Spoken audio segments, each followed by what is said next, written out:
Hello everyone. Today I'd love to show you my recently decorated Peaceful Meadow. In my last Beauty and the Beast makeover, I added small story elements throughout the tour.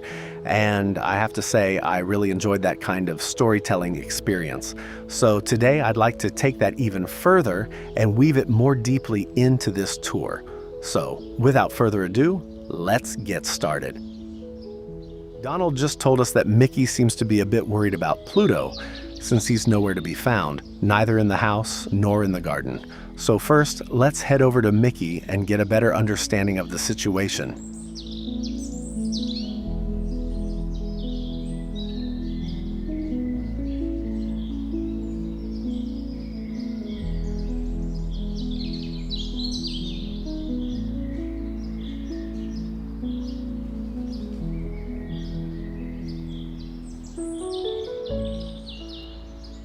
Mickey and Minnie share this peaceful, idyllic spot, along with a beautiful garden.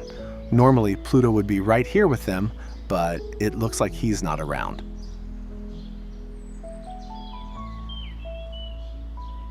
He can't have disappeared again, especially after we just brought him back to the valley. Let's go talk to Mickey and find out what happened. Mickey tells us that Pluto suddenly went missing. He barked a few times, but Mickey was helping Merlin with an important piece of research and got completely lost in his books. By the time he checked on Pluto later, he was simply gone. Now Mickey is asking for our help since the research is very urgent and he really doesn't want to let Merlin down. So, let's go look for Pluto.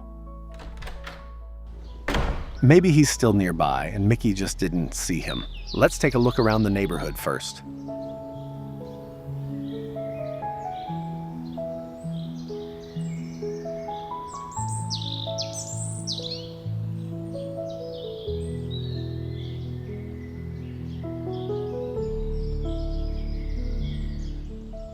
He's nowhere to be found around here, but maybe Goofy can help us. As we enter his house, Goofy tells us he hasn't seen Pluto, but he did hear dogs barking not too long ago, and it sounded like more than one. So if that really was Pluto, then he must have been with at least one other dog. So we don't know for sure if that was Pluto, but if it was him, it means he could still be somewhere nearby. However, he doesn't seem to be in Mickey's neighborhood anymore. So I think we should continue our search in the small town area. I really hope Pluto is okay.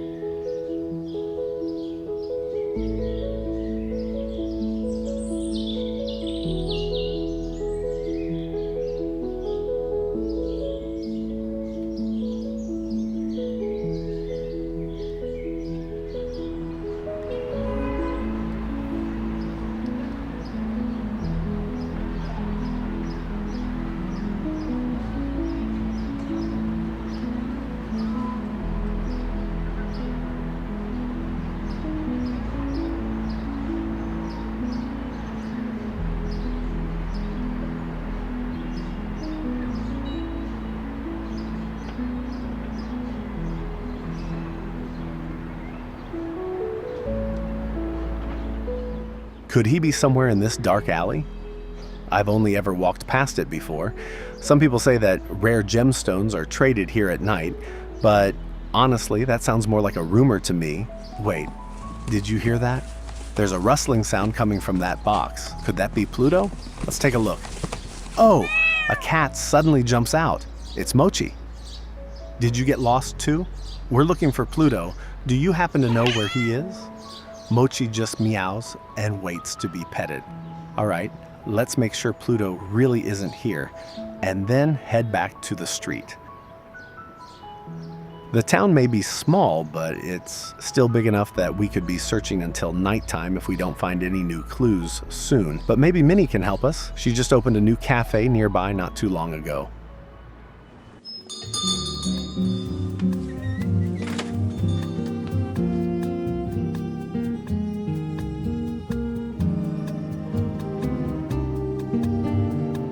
Minnie seems quite busy, but she still takes a brief moment for us. Unfortunately, she can't help us with Pluto's disappearance either, and she doesn't have any new clues. However, she suggests that we check out the pet store. Daisy is working there today, and maybe someone found Pluto and brought him to her. That's actually a really good idea, and this might be our next lead. So let's head over to the pet store.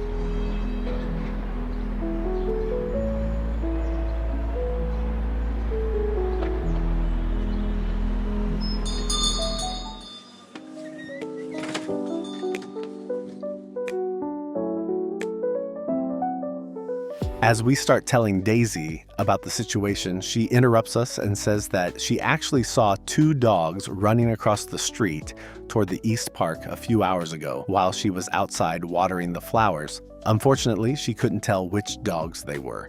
She suggests that we take a look over there. On top of that, she mentions that she still has 2 vases she was supposed to return to the Beast at the flower shop. She asks us to take them along on our way, and maybe the Beast has seen Pluto in the East Park, so we take the vases with us.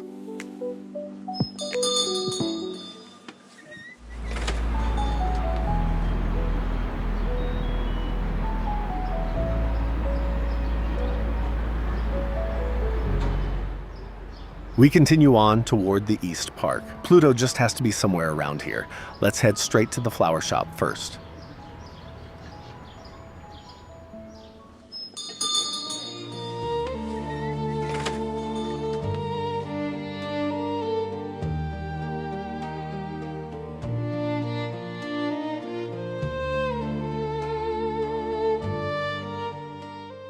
Once we arrive, we first return the borrowed vases from Daisy to the Beast and explain the situation.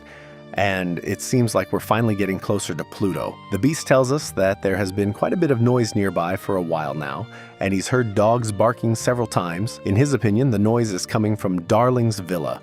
Normally, Lady and Tramp are never this loud or worked up. We thank the Beast and continue our search through the East Park.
We've now carefully searched the entire park. And even here, near Darling's house, there's no sign of anyone. Lady and Tramp don't seem to be around either. But wait, suddenly we hear dogs barking on the other side of the hedge. That has to be Pluto. Let's go check it out. And there they are. Pluto and Tramp both seem very agitated. We approach Tramp and ask him what on earth is going on. Tramp explains that Maleficent's raven stole an important piece of jewelry from Lady when a window was left open. He didn't want to worry her, so he asked Pluto to help him catch the raven and get it back. We look up and spot the raven circling in the sky. It quickly becomes clear that he's actually enjoying seeing Tramp so worked up. That bird really is nothing but trouble. We call out to him, asking him to stop this nonsense. But in response, he just flies up and lands on a high branch of a nearby tree, almost as if he's grinning at us. He seems to be having the time of his life, but in a brief moment of distraction, something suddenly leaps out from behind, and it's Mochi again. In one swift move, Mochi grabs the piece of jewelry. The raven startles and immediately flies off. Mochi, you were still here this whole time. You really are the hero of the day. And Pluto, there you are. Come on, let's head back now. I know you just wanted to help, but Mickey and the others have been really worried about your whereabouts. And that wraps up our little storytelling tour.